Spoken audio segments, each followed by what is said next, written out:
ሃይ ጋይስ አሁንም በሌላ ጥያቄ ፎርም መተናል። ይሄ ከፖሊጎን የወጣ ጥያቄ ነው። ምነው ጥያቄ የሚለው if object shown in the figure ይሄ በፊገር የታየው ኦብጀክት ከእንጨት የተሰራ ነው ይላል። it is top of cover is solid hemisphere በዚህ ቶፑ ላይ ከቨር ያደረገው ሄሚስፌሩ ነው። ሄሚስፌር ማለት የስፌር ግማሽ ማለት ነው። የስፌር ግማሽ ይሄ ፓርት ሄሚስፌር ነው አለ and its bottom is cylinder of base ይሄ ከዚህ እስከዚህ ያለው ይሄ የምናውቀው ይሄ ምንድነው? ሲሊንደር ሁለት ቤዝ ሰርኩላር ቤዝ ያለው ሼፕ ይሄ ሲሊንደር ነው። ሲሊንደር ቤዝ ዲያሜትር 6 ሴንቲሜትር ይሄ ቤዝ ዲያሜትሩ ሙሉ 6 ሴንቲሜትር ከሆነ ቀድመን ምን እናደርጋለን እንዳንሳሳት ዲያሜትሩ ስንት ተሰጥቶናል? 6 ከሰጠ ራዲየሱ ስንት ነው ማለት ነው?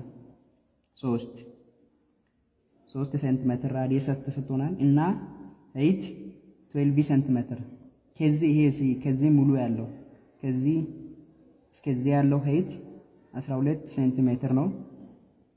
From the bottom of the cylindrical part a right circular cone of height 8 cm is cut off ከዚህ cylindrical part ከቤዙ 8 cm height ያለው ምንድነው የምናውቀው ፓርት? አሁን ይሄ ምንድነው የምናውቀው ሼፕ? ኮን።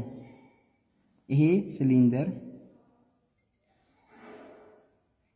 ይሄ መስመር ነው። ይሄ ሲሊንደር ይሄ ኮን እና ከዚህ ከሲሊንደር ቤዙ 8 ሴንቲሜትር ሄይት ያለው ኮን ተቆርጦ ካቶፍ ተደርጓል አለ እና ምንድነው ተጠየቅነው? what is the volume of solid in cubic centimeter ቮሉሙ ነው ተጠየቅነው። ስለዚህ ወዲያው የቮሉም ፎርሙላ እንዴት ማግኘት እንደምንችል ቮሉሙን እናስታውሳለን ማለት ነው። እና ቮሉሙ አሁን 3 አይነት ቮሉም አለን የምንፈልገው እዚች ጋር ሄሚስፌር አለን፣ ሲሊንደር አለን፣ ኮን አለን እና ኮኑ ደግሞ ካቶፍ ተደርጓል። እንደዚህ ሶሊድ ፊገር ላይ ወይ አንዱ ከአንዱ ሲቆረጥ ወይ አንዱ በአንዱ ሲጨመር የምንሰራበት ወይ የተለያየ ነው። አሁን ይሄ ኮን ካቶፍ ተደርጎ ነው የወጣው። ካቶፍ ተደርጎ ስለወጣ ምን የምንፈልገው ምንድነው? ቮሉም ነው። ቮሉም ስለሆነ እንቀንሳለን የኮኑን የወጣውን ቮሉም። ምናልባት ተጠየቅነው ኤሪያ ቢሆን ይሄኛውን መገባውን እንደምራለን። ምክንያቱም ኤሪያ ማለት ይሄ ሰርፌሱ መጠኑ ነው የምንፈልገው። ስለዚህ እዚች ጋርም ሌላ ኤሪያ ስላለ ኤሪያ ቢሆን የተፈለገው ኤሪያ ቢሆን እንጨምር ነበር። ስለዚህ የሄሚስፌር ቮሉም የሲሊንደር ቮሉም እነሱን ደምረን የኮን ቮሉም ነው የምንቀንሰው። እስቲ እንስራ። የሄሚስፌር ፎርሙላ ማን ነው? የስፌር ቮሉም ፎርሙላ ማን ነው? 4/3 pi r ኩብ። የሲሊንደር ቮሉም ኤሪያ ኦፍ ቤዝ ታይምስ ሃይት ነው። ኤሪያ ኦፍ ቤዙ ደግሞ ምንድነው? ሰርኩላር አይደል የሲሊንደሩ። ስለዚህ ኤሪያ ኦፍ ቤዝ ሰርኩላር ከሆነ የኤሪያ ኦፍ ሰርክል ማን ነው? ፓር ስኩዌር ታይምስ ሃይት። እሺ የኮን ቮሉም ደግሞ እንዴት ነው የምንፈልገው? የኮን ቮሉም 1/3 ኤሪያ ኦፍ ቤዝ ታይምስ ሃይት። እዚህም ኮንም ላይ ቤዙ ማን ነው? ሰርኩላር ቤዝ ነው ያለው ኮን።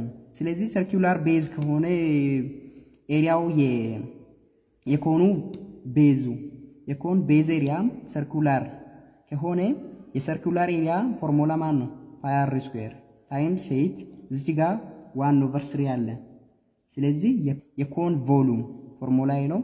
የሲሊንደር የሄሚስፌር ደግሞ ይሄ የስፌር ነው። ሄሚስፌር ነው የተፈለገው አይደል? ሄሚስፌር የስፌር ግማሽ ስለሆነ ኦቨር 2 እናደርጋለን እና እንደዚህ ስናደርግ አሁን የምንፈልገው ቮሉም ነው። ይሄ የዚህ ሶሊድ ቮሉሙ ማን ነው?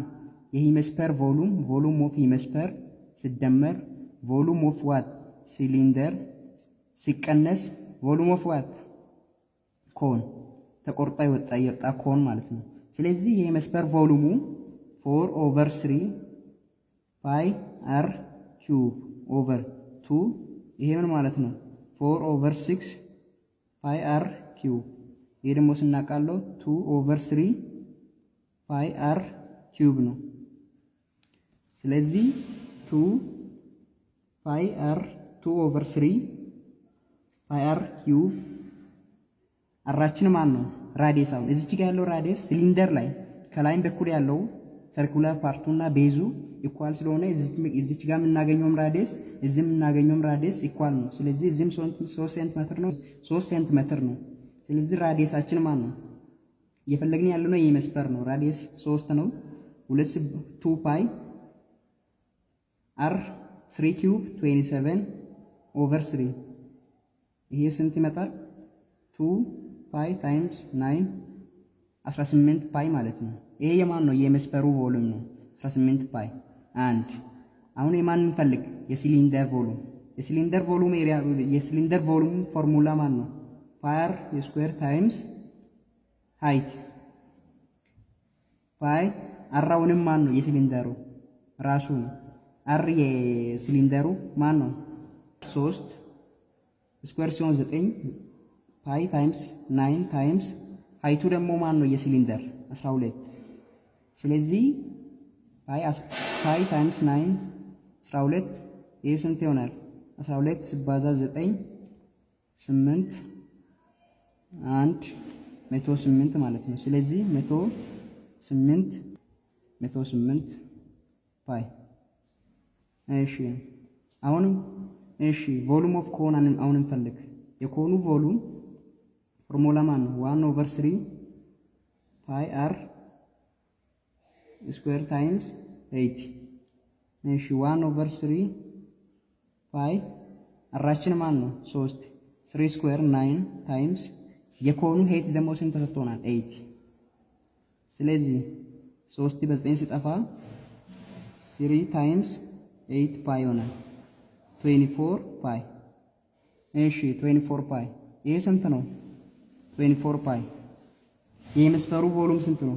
ቮሉም እዚህ ኳልስቱ የመስመሩ ቮሉም 18 ፓይ ሲደመር የሲሊንደሩ ቮሉም 108 ፓይ ማይነስ 24 ፓይ። እሺ 18 ሲደመር 108 126 ፓይ ማይነስ 24 ፓይ እዚህ ኳልስቱ 102 ፓይ ይሆናል ማለት ነው። 102 ፓይ ዲ ላይ አለ። አመሰግናለሁ።